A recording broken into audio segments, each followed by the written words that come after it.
Mr. Hung gonna kill me. It ain't my fault, but he gonna kill me anyway.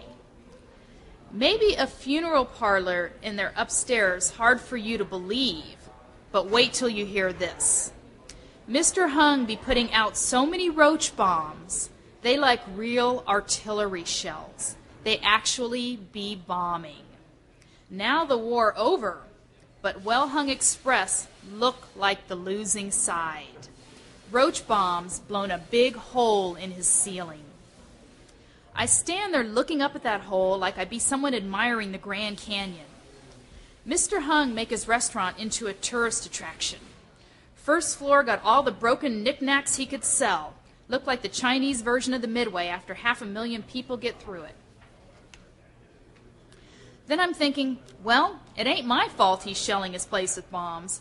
My hands is full of food and Stick still gotta eat, bomb or no. Stick gotta eat when the cockroach is alive, Stick gotta eat when the cockroach is dead. Blown up ceiling just a consequence of unwanted insects. Don't have nothing to do with hungry ancestors got to be fed. So my brain's suddenly back to business because sometimes I got a one-track mind. I step my way through the junk and go upstairs. Plaster everywhere, but guess what? Lights still work, and they shining on the funeral parlor perfectly intact, which is funny, because bomb kill everything living, but leave the dead alone. Ancestors hung a little more crooked and look like they be powdered with donut beards from the plaster. Can't get a close-up view because I just run into my second problem, this one bigger than the first. That big hole in the ceiling, now a big hole in the floor that run wall to wall. That hole in the floor now separating me from the Stick. I in the middle of World War III. Could use one of them other war landing mats my grandma built to get me to the other side. Otherwise, no way to get across except the standing broad jump, and that ain't my style. Even Carl Lewis need a long running start. Okay, that's it, I tell myself. You done your duty, but you ain't jumping over no blown up hole to feed a Stick. No way. I bend down, arrange my food on what's left of the floor. Say to the Stick, you want this food? You the one gonna have to come over here and get it. And that's that. Thank you very much. It was nice meeting you. Now goodbye.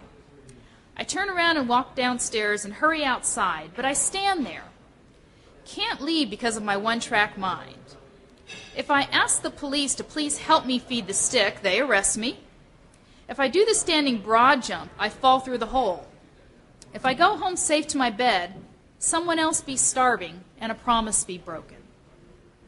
Stick eat nothing for 3 days. Stick eat nothing for 3 days. My heart is beating the sounds. It ain't a Shakespeare poem, but the words are like hands reaching deep inside me. Don't know what to do, but the one thing I can't do is leave. I just standing there lost in my worry, when he be cruising up the sidewalk still after me. He pretending like he on a surfboard.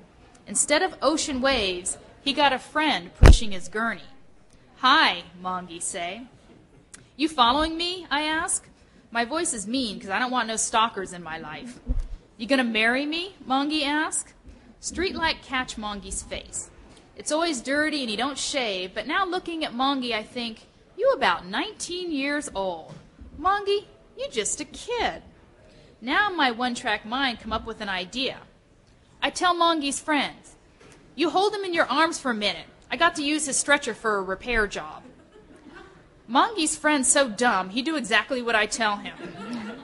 I kick at Mongie's stretcher till it fall together and flatten up like an ironing board. Mongie watching me with a smile. Then he howling full blast when he see me dragging his home upstairs.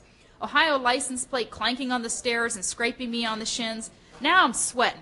Believe me, I upstairs on my hands and knees panting for breath but claiming victory because so far so good.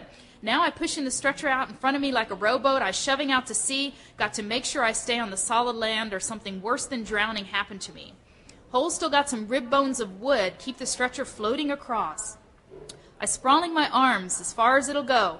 Then I find a book about Curious George, give my fingers a few more inches. Stretcher find land on the other side, settle into position. I don't believe it. My one-track mind come up with an idea that works. It looks like a bridge. It feels like a bridge. Mongi's stretcher's the perfect fit, everything coming together like that raisin box giving me a poem, gift from heaven. Now it's all fitting together. I'm feeling the rhythm. Boom, ba, boom. Angie Nashton on her way. Now my heart beating the sounds of victory. Stick getting excited seeing me come over across the Mongi overpass. Pretty soon it's going to be enjoying a hot dog and Dumbo ears, and tomorrow I bring it some Budweiser to wash it down. Hold on, Stick. Here I come. I halfway across. That good feeling start beginning its departure. Now I tell you something. I'm afraid of heights even 10 feet up. As far as I'm concerned, I be in the air between two mountains, hole all around me, rib bones ain't big enough to support me when I tumble. I can see the restaurant below. I ride above the table where the little girl and her brother play. It look a long way down. Better bridges than the Mongi overpass be collapsing all the times, and cars shooting into rivers. That's what gets the fear started, and then I can't stop it. The picture of me falling starts making me lose my balance, even though I'm on my hands and knees. So I quit laying myself flat on the stretcher like a DOA, and don't think I can get up. I'm stuck there forever. Mongi's friend looking up at me through the hole. Mongi still in his arms. How long you want me to hold him? He yella. How long do I care? You want to put him down? Go ahead. Don't be bothering me while I stuck on Mount Everest. Maybe I pray to Mr. Hung's ancestors for some help. My head afraid to move, but my eyes calling up to them.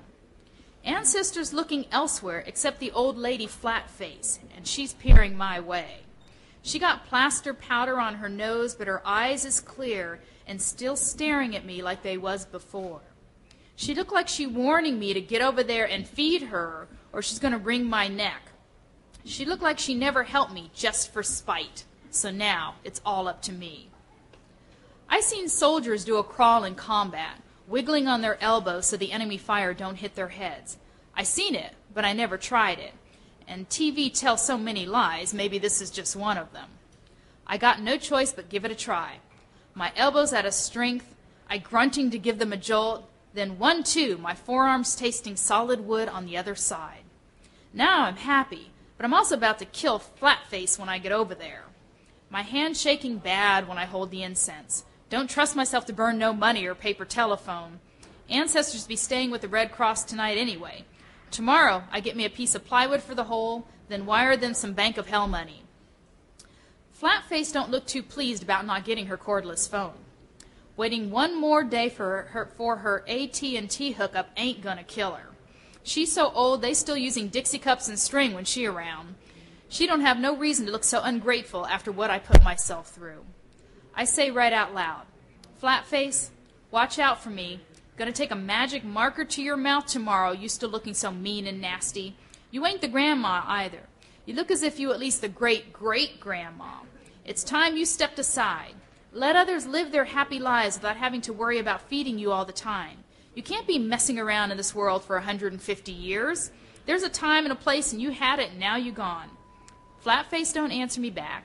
She can't do nothing. I say, what's it going to take to put a smile on your face? Caviar? Champagne? Some gourmet jelly beans? You ever had espresso? Flatface just look at me. Now I see something in those eyes. Remind me of Mr. Hung's little girl. They so serious and sad, and they topped off with the same eyebrows go straight across. Now I'm feeling bad for yelling at my elders, especially when related to that little girl. Sometimes I want to take her in my arms. She's so sweet and lonely. Flatface staying here to watch out for that little girl.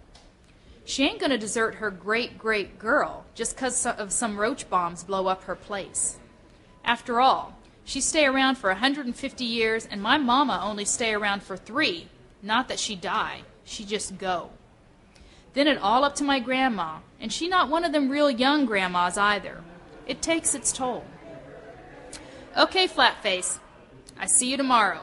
By then I think I come up with a better name for you. Now there's only one thing left to do. Give Mongi back his stretcher and say thank you and goodbye. Don't know where that's going to lead to tomorrow. Those 2 words like marriage vows to someone like Mongi.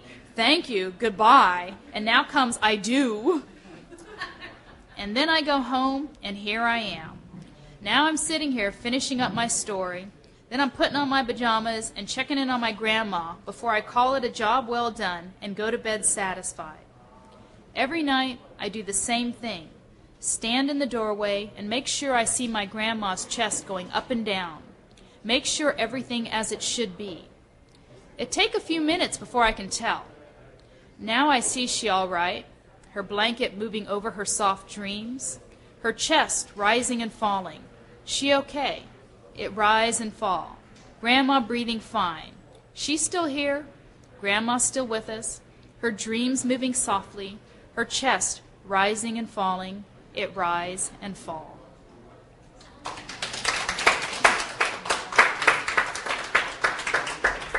Thank you. And Judy's here. Woo! We'll give everybody a couple minutes to refurbish and resituate. How are you? How was class? Good. Good. Oops. Be careful how I touch this. Thank you. I know it's a little long, which is why I hesitated, but I love it. I just think it's wonderful. It's just, yeah. Did you want to talk about the story first before I get started, or? Glance at my watch. I wonder if we should just go ahead and get started. Yeah. And